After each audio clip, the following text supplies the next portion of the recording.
Isa ka ba sa babae naghahanap ng paraan para pakiligin yung partner mo? O may paramdam sa partner mo kung gaano siya ka-special para sa'yo? Isa ka ba sa mga babae na gustong-gustong nakikita na nagbablush yung partner mo, nanikilig yung partner mo, at masaya yung partner mo? Nakapiling ka niya? If yes ang sagot mo sa dalawang question ko, then para sa itong video na ginawa natin. Dahil ang pag-uusapan natin today ay ang tatlong simpleng paraan para mapakilig at matunaw yung puso ng lalaki sa mga bagay na gagawin mo sa kanya. Kaya kung interesado kang malaman kung ano tong bagay na to, tara kapatid, pag-usapan natin yan. Just keep on watching.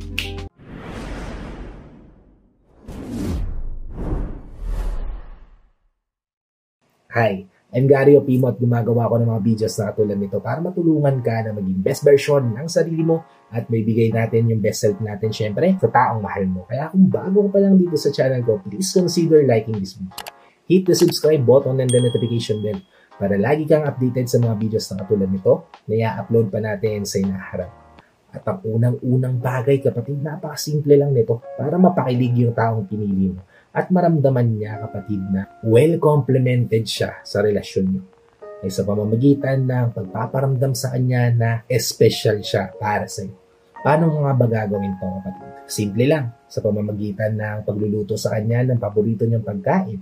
Sa pamamagitan ng pag-i-extra care sa kanya katulad ng ginagawa mo nung bago pa lang kayo mag-jowa, mag-boyfriend na pinupunasan mo yung pawis niya, niyayakap mo siya sa likod, kinikiss mo siya sa pisngi, kinikiss mo siya sa forehead, nagte-thank you ka sa kanya. Kakang napil niya ulit itong mga bagay na to kapatid.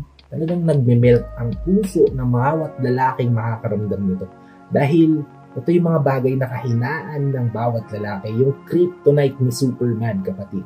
Yung partner nila na nagpaparamdam sa kanila na napaka-espesyal nila sa buhay ng partner nila. O kaya naman sa relasyon na meron sila. Kaya naman, napakasarap sa pakiramdam na kahit sa mga simpleng bagay na mga ito kapatid, mapapakita mo sa taong pinili mo na thankful ka na naging partner mo siya.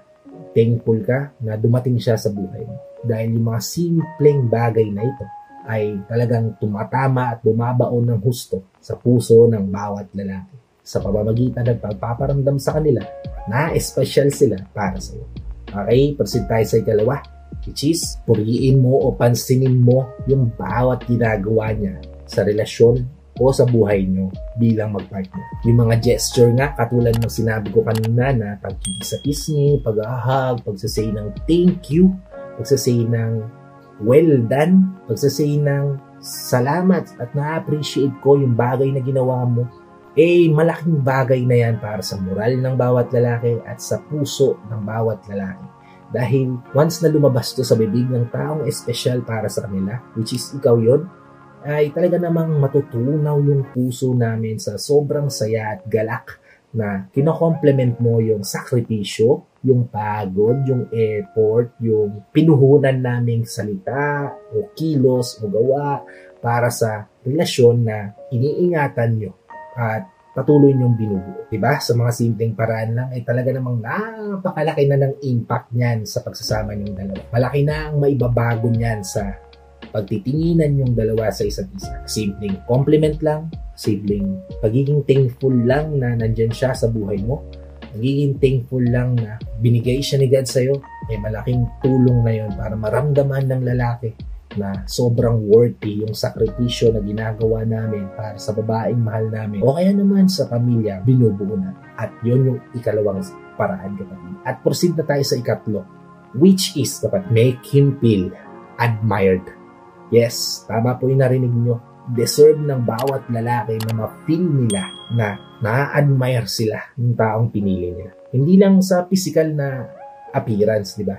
Hindi lang sa bagong damit, sa bagong pabango, sa itsura niya, di ba? Sa postura niya, di ba?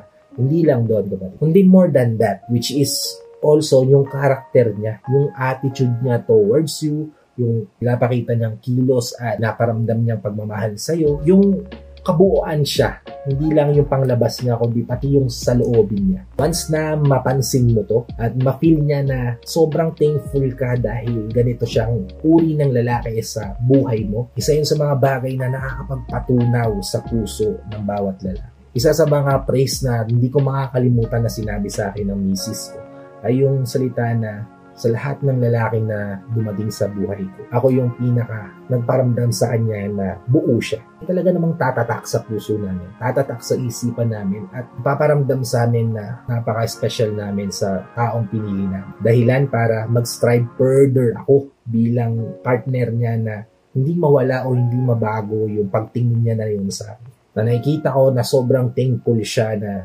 dumating ako sa buhay niya. Kahit para sa akin, hindi ganun kalakas yung impact ko sa buhay niya. Pero para sa kanya, malaki na yung nagawa ko sa buhay niya.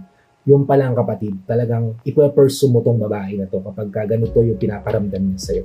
Kaya once na may paramdam mo sa lalaking mahal mo na you desire him more than his clothing, more than his physical appearance, kundi also yung character niya at yung attitude niya towards you o sa mga tao sa paligid mo. Then, may paparamdam mo sa kanya na tunay at totoo yung pagmamahal na nakakatunaw ng puso at nakakakilig sa mga kalalakihan. At yun kapatid yung tatlong bagay na makakapagpatunaw ng puso ng mga kalalakihan. Now, it's up to you kung willing kang itry to sa relasyon. Kasi again, ikaw yung de-declare kung anong mangyayari sa'yo sa future niyo. Kung magiging masaya ba yung pagsasama nyo o hindi. Kung magiging miserable ka ba habang buhay o hindi. Kung magiging maganda ba yung hinaharap mo o hindi. Laging nasa sa'yo yung decision at kailangan mong kumilos today, kapatid ha. Today ha. Hindi tomorrow, hindi sa mga susunod pa na araw. Ngayon. Dahil kung ano yung mga bagay na gagawin mo ngayon will impact the future that you deserve to have.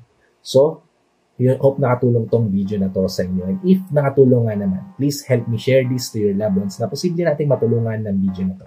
Para nakatulong na kayo sa kanila, nakatulong na rin ako sa kanila. Sa lahat ng OFW viewers natin, sa mga viewers natin dito sa Pilipinas na walang sawang nanonood, sumusuporta, palagi naka-tune in sa bawat video na ina-upload ko.